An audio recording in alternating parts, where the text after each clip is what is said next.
Hola chicas y chicos, bienvenidos y bienvenida a este nuevo tutorial. En este vídeo vamos a ver cómo funciona el pasado simple de un verbo en inglés. The past simple. Antes de empezar a ver cómo funciona el pasado simple, me gustaría recordaros cómo en el vídeo anterior vimos cómo funcionaba el presente simple, que es otro tiempo verbal. The present simple. Vamos a ver. Present simple. Dijimos que para saber cómo hacer el presente simple de un verbo, yo tenía que clasificar ese verbo, o tenía que ver en qué clasificación estaba. Y vimos que teníamos dos clasificaciones, que era lo que llamamos verbos auxiliares. Voy a poner en inglés auxiliary verbs,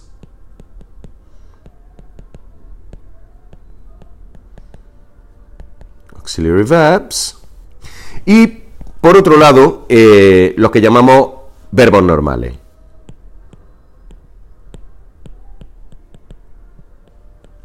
Recordad que en el caso de los verbos auxiliares, que son el verbo be, el verbo have got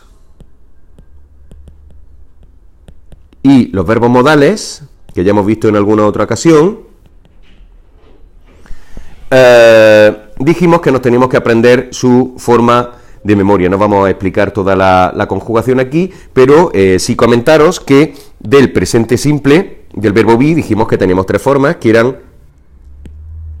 am, is y are. De have got tenemos dos formas, have y has, y de los verbos modales solamente tenemos una forma, que era la forma tal y como aparece en su forma infinitivo, que era can, could. En cualquier caso, si tenéis alguna duda, volved al vídeo relacionado con el presente simple. En este caso, vamos a ver, como digo, el pasado simple, ¿de acuerdo? Entonces, vamos a borrar esta pantalla, vamos a volver hacia atrás y vamos a ver qué elementos tengo que tener en cuenta a la hora de hacer el pasado simple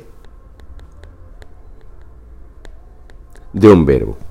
Vale, cuando yo quiero hacer el pasado simple de un verbo, yo de nuevo voy a hacer una clasificación, pero en este caso ya no voy a hacer una clasificación entre verbos auxiliares y verbos normales, sino que voy a hacer una clasificación entre verbos regulares, vamos a poner al revés, regular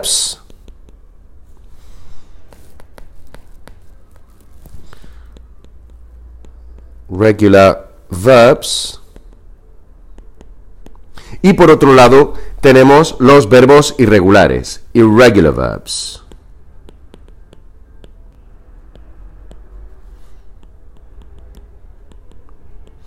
Irregular verbs, ¿de acuerdo?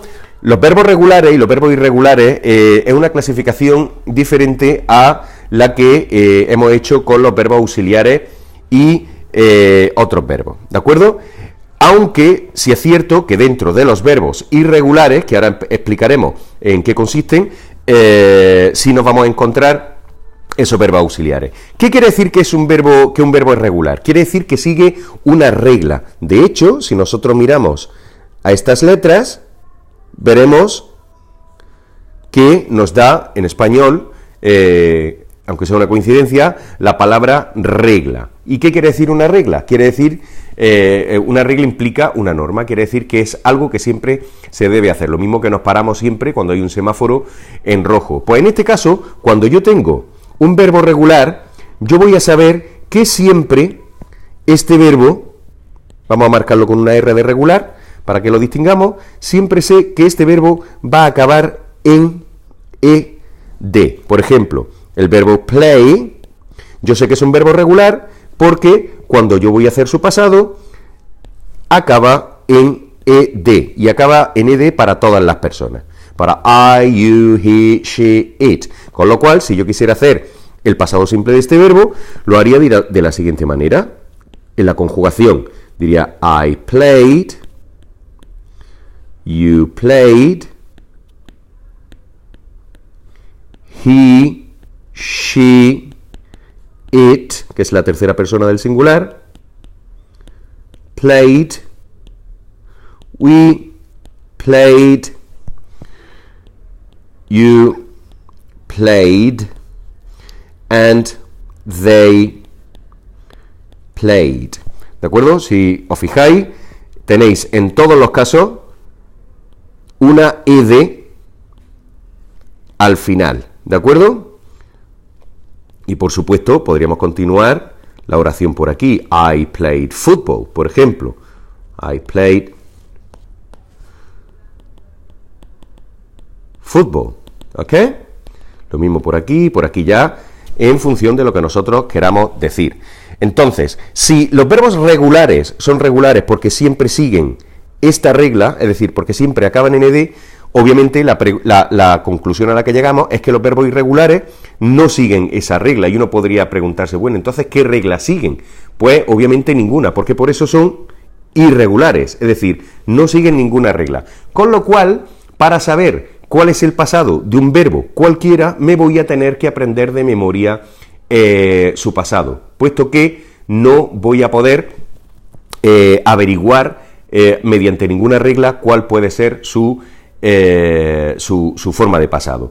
Con lo cual nosotros nos vamos a tener que memorizar una lista, ¿de acuerdo? Imaginaros que esto es un folio, nos vamos a tener que memorizar una lista donde nos vamos a encontrar el verbo en infinitivo en la primera columna.